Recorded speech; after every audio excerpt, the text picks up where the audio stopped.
everybody. It's Cheri Dotterer here at Tier 1 Interventions Podcast. I'm here today with Jonily Zupancic, and we are in class today with a live group of ladies and gentlemen who are learning about the Mastery Math method. So I'm going to let Jonily talk, and if there's any intervention that I want to add to the puzzle, we will do. But for now, I'm signing it all over to Jonily, and let us learn a little bit about mathematics, girl. Y'all, this is Jay-Z. I'm Jonily Zupancic. I'm your math specialist, your main matheneer. If you are listening to this podcast or you're watching this podcast on YouTube, I want to give a disclaimer and a warning. This is level 2. You're listening in on a level 2 version of Mastery Math Method. So by the time kids are in middle school, they have subconsciously said may not even realize what they're saying to themselves. But they're saying to themselves, if I just sit back and do nothing, someone else is going to answer the question. And if another student doesn't answer the question, the teacher will. So by the end of class, sometimes within 30 seconds, somebody's going to answer the question for them. So they have been trained to not think. We've done this to them. It is not the student's fault. Thoughts, comments, questions on that? You were right.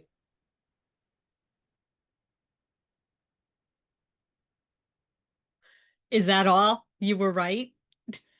For now. Yes, that's all. She's right. Cheri, you are the master of neuroscience. Do you have any connections to make with that? Oh, Kirk just makes me laugh. Sorry. I got distracted by the chuckle inside. Think about Shakespeare for a moment. Shakespeare had the what, 3-act play? Isn't he the one that was famous for the 3-act play? Krista? Come on, you guys didn't excel in literature? I No, totally get we're that. all Totally here get for that. math, Cheri. I don't know anything about literature. I don't know anything about literature either, but think about the 3-act play. If you resolve the problem in Act 1, there's no need for Act 3. Holy Bar! You gotta watch it. This is going up online, girl. I just said fart.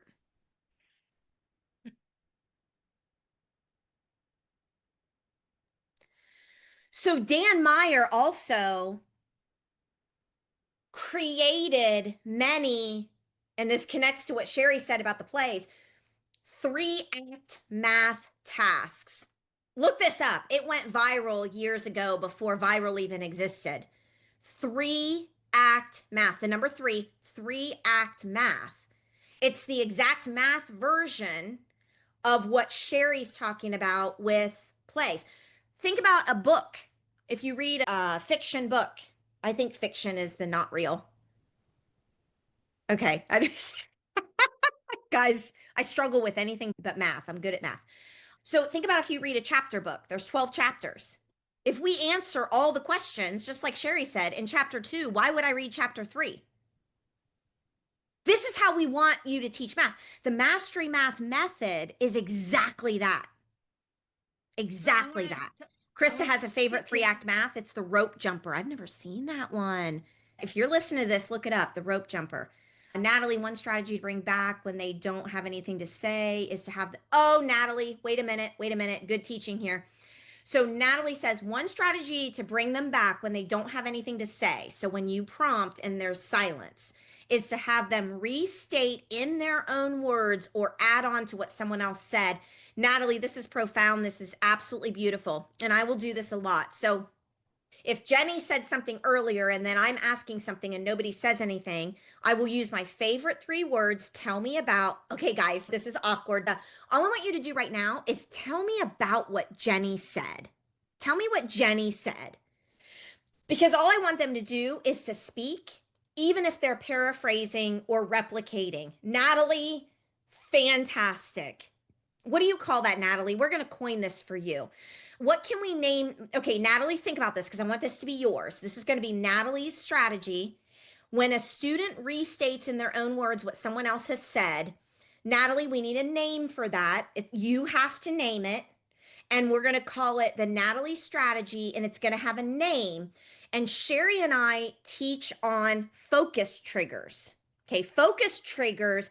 What I've just talked about, what Natalie just gave an example of, is an example of a focus trigger.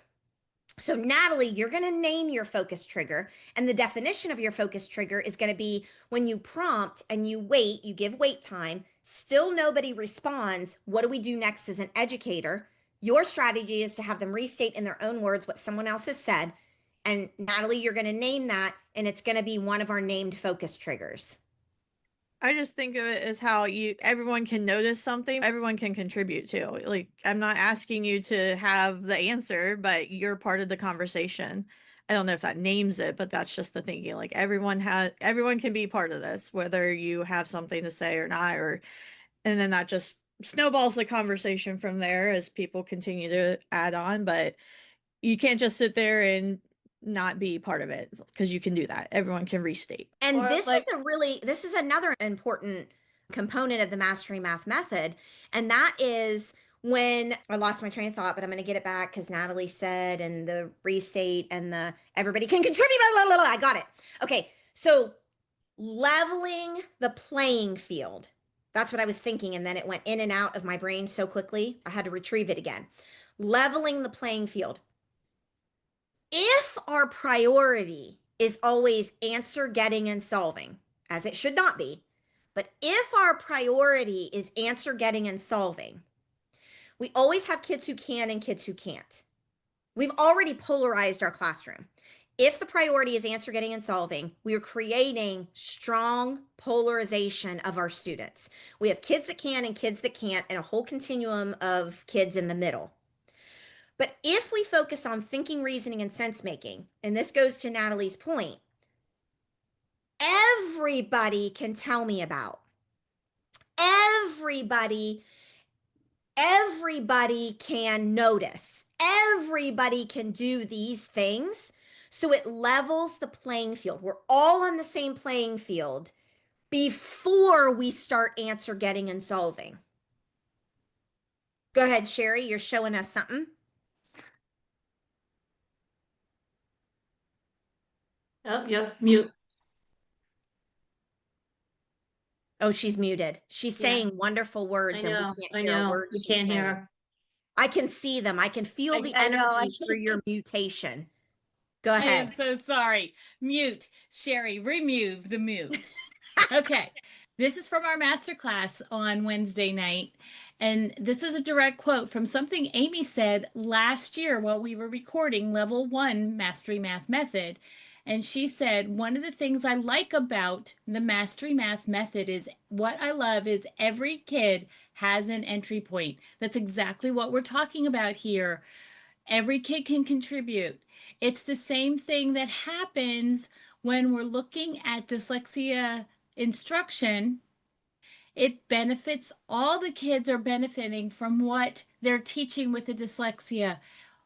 Mastery Math Method is the way to get that same effect in mathematics. Well, Jonily, you always say, tell me, what about, what did you hear? Because you're just restating it. So instead of what did you see or tell me about, what did you hear? Here we go, Teresa. Right now, what did you just hear? Teresa's prime prompt.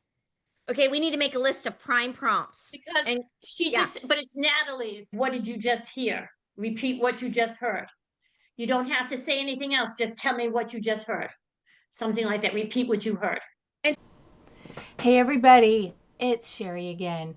If you're loving these strategies and you want to join our Mastery Math Method Masterclass, we hold this hour-long event once a month, and we'd love to have you join. What we talk about there is how to improve your math skills in 10 days. Can you imagine 10 days? Whether you're a math teacher or an occupational therapist, you can see exactly how to shift teaching so that every student no matter their starting point, can master core math concepts and reserve your seat today. And go over to disabilitylabs.com/calendar to check out the next event. So what is one word, and we don't have to answer this now, but what I is know. one word? Like, for example, there's a book, and I got this as a new teacher at this new district I'm partnering with this year that I'm teaching in the classroom for a few classes. We got the book Teach Like a Champion. So if you've ever heard the book Teach Like a Champion, if you haven't, look it up. But it's been out for years and years, multiple versions. Teach Like a Champion has certain things, systems and processes that are in place to create high productivity in schools. And one of the strategies in Teach Like a Champion is called track. So I used this in my classroom last week, as a matter of fact. So I had a student sharing something and there were some side conversations. So I stopped everybody and I said, hey, we're going to learn this strategy. And what this means is when a student is talking, you're going to track them. So I'm going to say, track Natalie. And so I'm telling the students, okay, so you need to focus and pay attention. When you track, that means you turn your body, you look at the person. In Teach Like a Champion, they use spirit fingers. You do that toward the person to show that you're tracking them. So I said, okay, let's try this. So Natalie, don't say anything else yet. You're going to start over in a minute. Let's practice this. Okay, track Natalie. Boom, everybody turns and Natalie talks. Okay. My point is, we want to create our own versions of that for math classroom. So what Natalie is describing, so we want some like prompt points here. So what Natalie is describing, we want one word to describe that. But Teresa, what you just contributed is different. Like, we're creating this as we go right now. So Teresa has another prompt that we need to add to our list. And that is, what did you hear? But that's not the same as the name of the strategy, which is going to be Natalie's. Okay. We're going to extract all of this from our level 2 this year. Like, we as level 2 group, we're going to create this. And then all of you are going to contribute. And then all of you, your name is going to be attached to your contribution. Because Cheri and I already have a bunch of focus triggers and things that we've named. So now we have 2 more examples. We have another prompt for Teresa's credit. What did you hear? And then what's the strategy called? Credited to Natalie, and we'll name that. Anything else?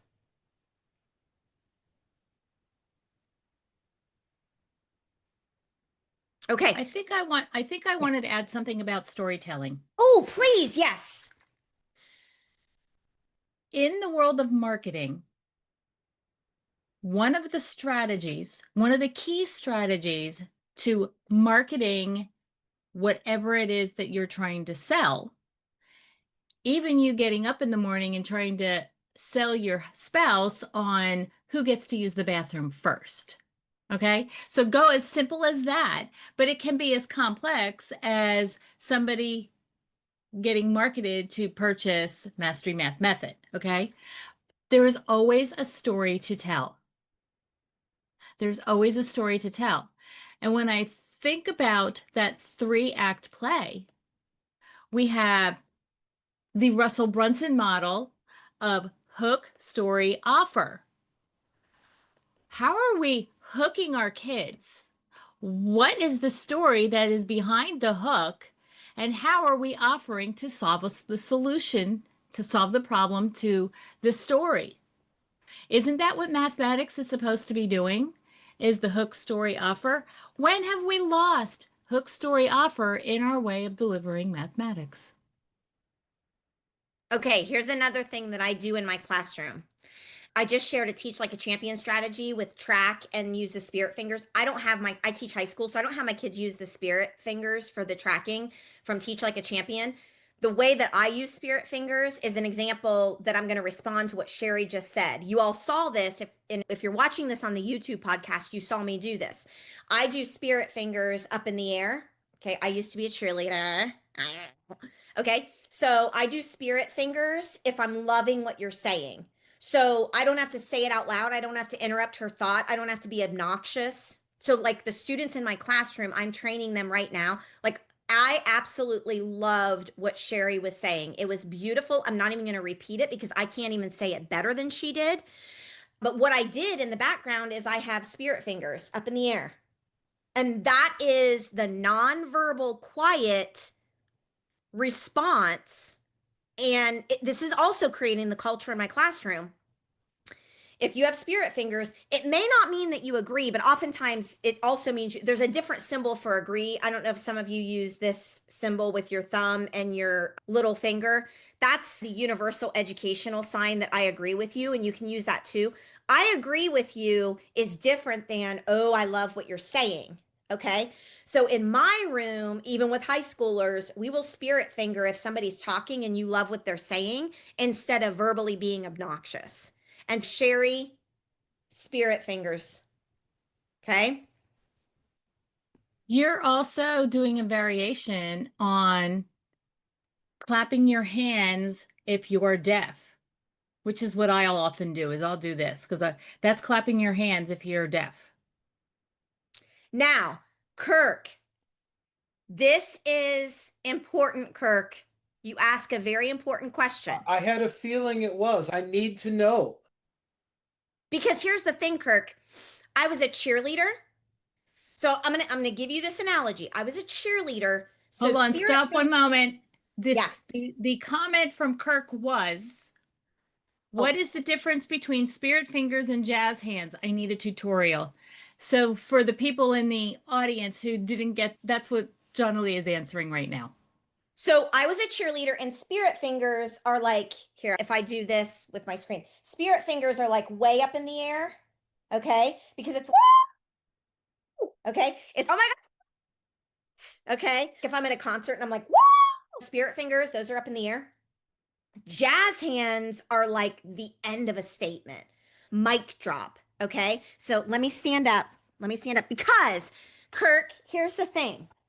I was a dancer growing up too. Being a dancer is different than being a cheerleader. Okay. So there's a difference. You got to know this difference. I can't move in this office. Okay. There's a difference between being a dancer and being a cheerleader. Okay.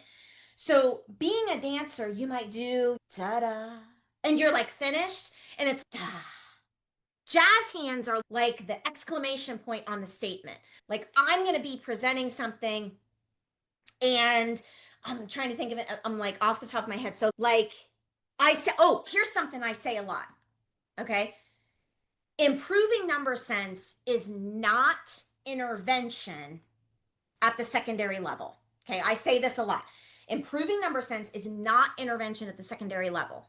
It's like regular instruction. So this is another paradigm shift. And so I'll say that. I'll be like, I'll be in a presentation and I'll say, improving number sense is not intervention at the secondary level. It's regular instruction. See, that's a jazz hand. Okay. It's not a spirit finger. Okay. Let's. Thank you for that. Huh? What'd you say? Thank you for that. You're welcome. You're welcome. So this is really emotional and personal, what we're doing. And I don't even know what the end is. Anyway, I love you guys. Okay. So let's get back to the locker problem. Remember, we have math to do today. Natalie's like, Jonily, I came here for the math. Can you just get back to the math? Okay. I will. Natalie's spicy today. I think I have 3 words. Yes. If we're in class, okay, who can support, clarify, or repeat what so-and-so just said? I don't know if I can make that one word, but that's the strategy I got. Love it. That's what's brewing right now. Love it. Keep brewing. Keep brewing. Keep brewing. Okay, my lovely loves. All right. So student 4 is going to come through. Now you notice what I did here. This is really explicit direct instruction, what I did on the locker problem. And then I do a lot of responsive teaching, which I actually just modeled here with all of you adults. but this is how I want you to do it in your classroom. You just saw direct explicit instruction. When we all have the locker game board, we're taking notes. It's different than the way math notes usually look, but this is an example when I'm putting the numbers in the locker spaces and I'm having kids mimic that and model me and copy me. This is explicit direct instruction. This is different than what you might think of as explicit direct instruction, but this is how a reference task is used for explicit direct instruction. But then we went way off on this tangent that had nothing to do with this, but it had everything to do with this. We think those tangents we go on are wasting time. So we don't do them in the classroom because we have to focus on the mathematics. But what we're not understanding is what we think of as wasting everything that I just did before I came back to the explicit direct instruction, which is ad lib, which was like on the spot, which was responsive teaching, is absolutely necessary in our math classrooms. And we fear it, so we don't do it. But I'm telling you, it's the thing that is missing. So the reason we do explicit direct instruction is so that we can have these tangents, then we can come back because those tangents are when the best learning is created. This is what the flavor of instruction is in the Mastery Math method. We're modeling this for you right now. Everything I'm doing with you, I want you to do with your kids. So yes, we're still teaching standards. We're still doing direct explicit instruction. But in between those times, we're doing bursts of conceptual, experiential, contextual storytelling.